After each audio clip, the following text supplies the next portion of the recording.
নমস্কার বন্ধুরা, জয় শ্রীকৃষ্ণ। বাগেশ্বর ধাম সরকার মহারাজ একটি টোটকার কথা বলেছেন, যে টোটকাটি করলে আপনার ঘর থেকে দরিদ্রতা সম্পূর্ণরূপে দূর হয়ে যাবে, ঘরে অর্থ আসতে থাকবে। সেই টোটকাটি হলো তেজপাতার উপর একটি নম্বর লিখে পুড়িয়ে ফেলতে হবে।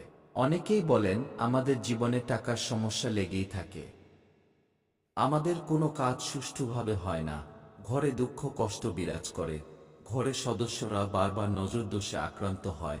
এমন ব্যক্তিদের বিশেষ করে তেজপাতার টোটকা অবশ্যই চেষ্টা করা উচিত, কারণ তেজপাতার টোটকা আপনার জীবন থেকে খুব দ্রুত দারিদ্র্য দূর করতে কাজ করে। তেজপাতা শুধুমাত্র আপনার জীবন থেকে অভাব এবং দারিদ্র্য দূর করে না, বরং এটি আপনার ঘরে খুব দ্রুত ধনসম্পদ নিয়ে আসে, আপনার জীবন থেকে নেতিবাচক প্রভাব দূর করে। অনেক সময় অনেক চেষ্টা করেও একজন ব্যক্তি তার জীবনে এগিয়ে যেতে সক্ষম হয় না, অনেক বেশি অর্থের ক্ষতি হয়। অনেকের বাড়িতে দেখা যায় তাদের টাকা পয়সা অসুখ বিসুখে বা দুর্ঘটনায় বা বাড়িতে এমন কিছু ঘটে যাতে অর্থ খরচ হতে থাকে, তারা কোনোভাবেই টাকা পয়সা সঞ্চয় করতে পারে না, তাদের অনেক কষ্ট ও দুঃখের সম্মুখীন হতে হয়। কারণ যখন মানুষের কাছে টাকা থাকবে না, তখন মানুষ কিভাবে সামলাবে? এমন পরিস্থিতিতে মাঝে মাঝে অন্যের কাছ থেকেও টাকা ধার করতে হয়। তাই যারা টাকা পয়সা নিয়ে খুব বেশি চিন্তিত, তারা অবশ্যই তেজপাতার টোটকা চেষ্টা করবেন। শ্রদ্ধেয় বাগেশ্বর ধামের গুরুজি তার ভক্তদের এই টোটকার কথা বলেছেন। বিশ্বাসের সাথে আপনার জীবনে একবার এই টোটকাগুলি করে দেখুন, অবশ্যই আপনার জীবন থেকে দারিদ্রতা চিরতরে দূর হবে।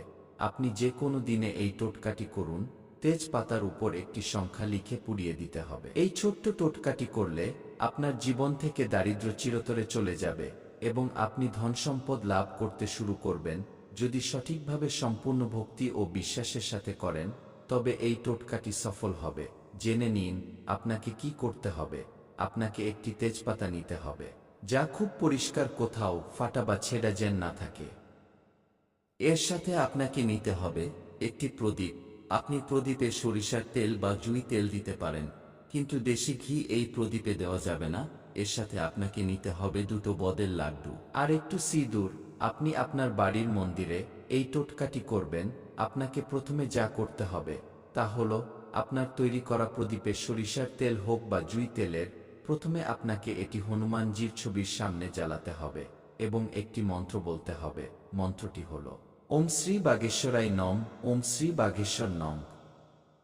তারপর আপনাকে সংকটমোচন হনুমানজিকে লাড্ডু নিবেদন করতে হবে। এখন আপনি যে তেজপাতা নিয়েছেন, সেই তেজপাতার উপরে আপনাকে সিঁদুর দিয়ে একটি সংখ্যা লিখতে হবে।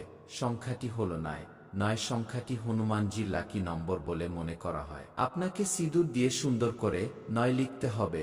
এরপর আপনাকে হনুমানজি মূর্তি বা ছবির সামনে এই পাতাটি পোড়াতে হবে। সেই প্রদীপের আগুনে তেজপাতা সম্পূর্ণ পুড়ে ছাই হয়ে গেলে আপনার কপালে তার ছাই দিয়ে তিলক লাগাতে হবে। প্রথমে আপনার কপালে তিলক লাগাতে হবে এবং অবশিষ্ট ছাই জলে মিশিয়ে আপনার বাড়ির মূল প্রবেশপথে ছিটিয়ে দিতে হবে। আপনি যদি এই টোটকাটি মঙ্গলবার দিন করেন, তাহলে আপনি আপনার জীবনে অনেক সাফল্য পাবেন, ধনসম্পদ পাবেন, দারিদ্র্য এবং অর্থ সংক্রান্ত সমস্যাগুলো আপনার জীবন থেকে সম্পূর্ণরূপে দূর হয়ে যাবে। কারণ এই টোটকা করলে হনুমানজির আশীর্বাদ সবসময় আপনার সাথে থাকবে এবং সংকটমোচন হনুমানজি আপনার সব দুঃখ কষ্ট দূর করবেন। তো বন্ধুরা, এই ছিল বাগেশ্বর ধাম সরকার পণ্ডিত ধীরেন্দ্রকৃষ্ণ শাস্ত্রী দেওয়া নিশ্চিত টোটকা। যদি একজন ব্যক্তি পূর্ণ বিশ্বাসের সাথে এই টোটকাটি করেন, তবে তার জীবন থেকে দারিদ্রতা চিরতরে দূর হবে এবং তিনি অঢেল ধন সম্পদের মালিক হবেন। তো বন্ধুরা, আমাদের ভিডিও কেমন লাগলো অবশ্যই কমেন্ট করে জানাবেন। ভিডিওটি ভালো লাগলে একটা লাইক করবেন। ধন্যবাদ।